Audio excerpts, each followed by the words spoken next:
Hi, I'm Daniel Mateola, and this is Eyesight, Insight, and Foresight.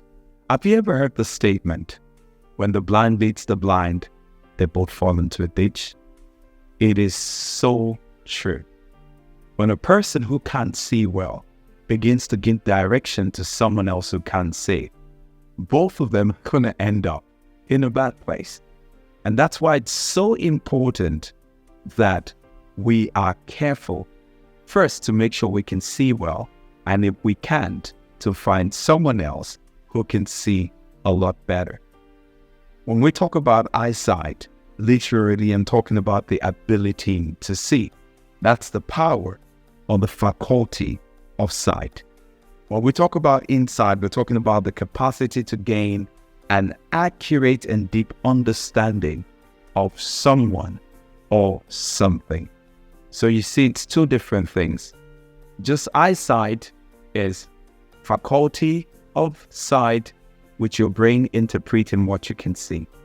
Insight is gaining accurate and deep understanding of what you can see.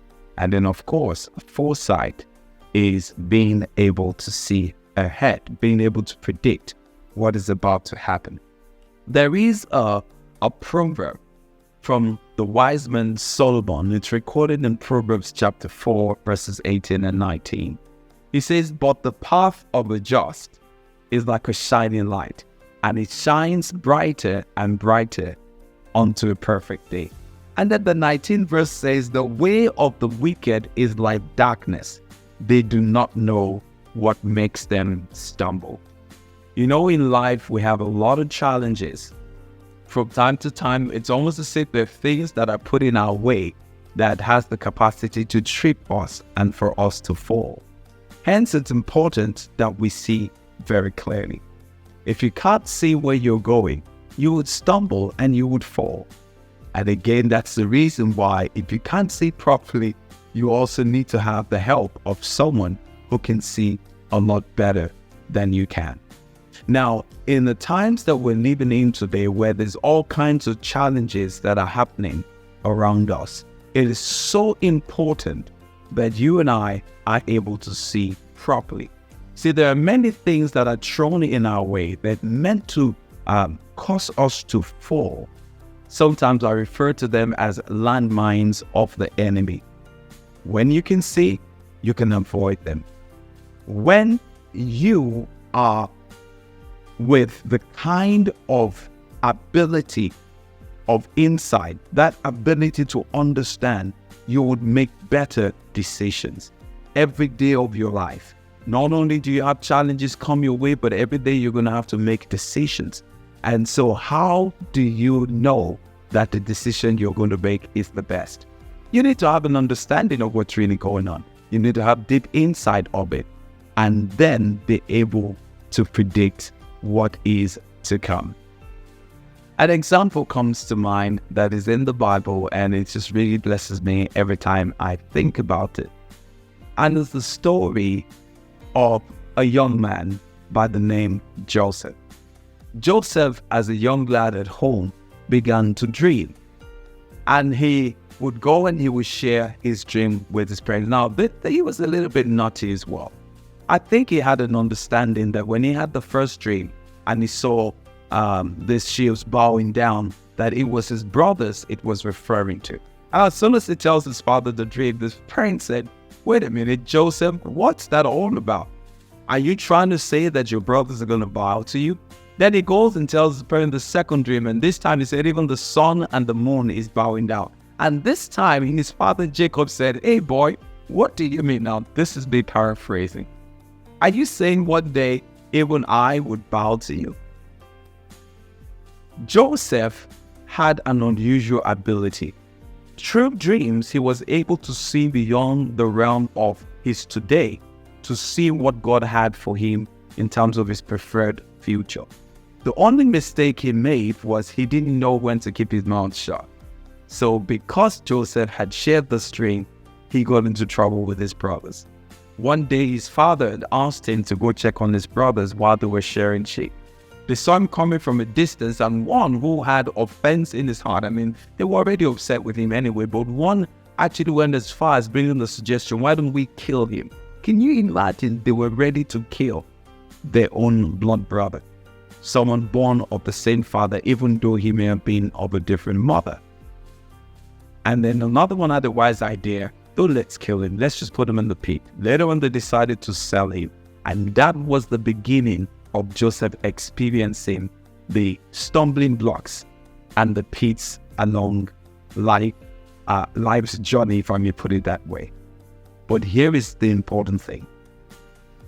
From the pit, he gets sold to the Ishmaelites.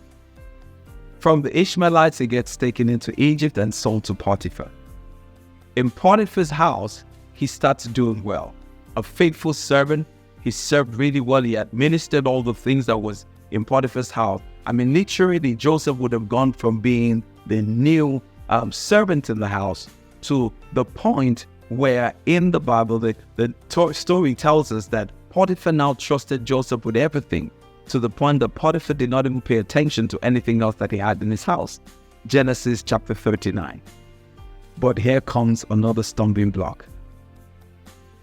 What he couldn't see coming was Mrs. Potiphar. Mrs. Potiphar was set as a trap for him, and he stumbles, not intentionally, but because this time he chooses to do the right thing. Now, I have to be really careful how I present that to you, because with Joseph, one of the things that was affecting all the decisions in his life was what he had already seen. Because of that gift of dreams and the ability to see that there was a future ahead of him, I really believe it affected Joseph's decision with regards to refusing to compromise. His ability to see, even when he got into trouble with Potiphar and ended up in prison, continued to work for him. Two prisoners had dreams. One of them a butler, the other one a baker. His ability to see beyond the realm of the natural gave him that insight. You see, for the butler and the baker, they know what they saw in their dreams, but they didn't have insight and they didn't have foresight. But with Joseph, he comes into the scene, and Joseph gives them insight to their dream and then also gave them foresight. He told them what was to come. With the baker, he said, in 3 days' time, your head will be taken off. With the butler, he said, in 3 days' time, you will be restored. Can you see what I'm telling you about? When you are able to see properly, you can deal with the challenges of life and move forward.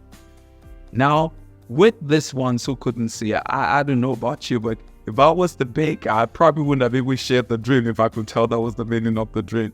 Maybe just be hoping and praying that somehow it will come to pass.